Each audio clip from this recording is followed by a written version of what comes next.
কৃষ্ণ সখাকে দেখাবে না? ওরে বাবা, ভাই শোন শোন, আমার কাছে আয়। কৃষ্ণের সখা তোমার পাশেই দাঁড়িয়ে আছে। ওই দেখো। তুমি কৃষ্ণ সখা? হ্যাঁ, হ্যাঁ, আমি কৃষ্ণ সখা। তা আমি বলবো তো?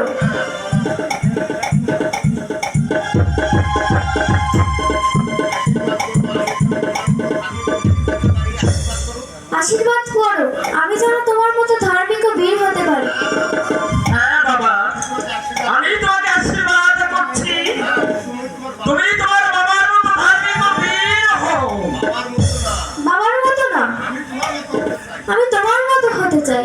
ওরে পাগল, তোর বাবা যে আমার থেকে অনেক বড় বীর।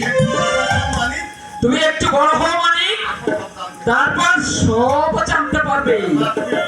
মা, মা গো, তুমি বিশ্বকে তুলে নিয়ে ভিতরে যাও, আগে ওকে কিছু খেতে দাও।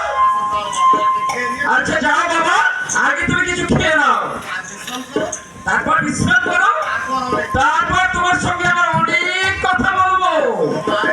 হ্যাঁ ভাই, চলো চলো, আগে খেয়ে দিয়ে বিশ্রাম করো, তারপর কাকুর সঙ্গে অনেক গল্প করবে। কাকু? হ্যাঁ কৃষ্ণ সখা আমার কাকু? হ্যাঁ ভাই, কৃষ্ণ সখাই হচ্ছে তোমার কাকু। যাও ঠাকুমার সঙ্গে যাও, তারপর কৃষ্ণ সখা নিজেই তোমাকে তোমার দ্বারে পৌঁছে দেবে। সেই ভালো। শত্রুর সঙ্গে বারবার দেখা হলে শত্রুতা কমে। এটাও কি তোমার বাবা বলে? হ্যাঁ বলে তো।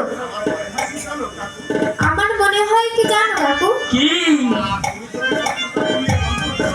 আমার বাবা আর তুমি যদি শত্রুতা ভুলে বন্ধু হতে পারতে, ভাই হতে পারতে, তাহলে কোনো শক্তি তোমাদের পরাজিত করতে পারতো না।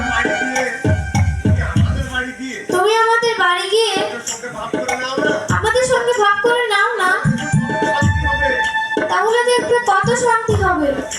হ্যাঁ বাবা, আমি চেষ্টা করে দেখবো। এখন তুমি যাও, দিদার সাথে ভিতরে যাও। চলো ভাই, বিশ্রাম করবে, তারপর গল্প করবে, কেমন? চলো।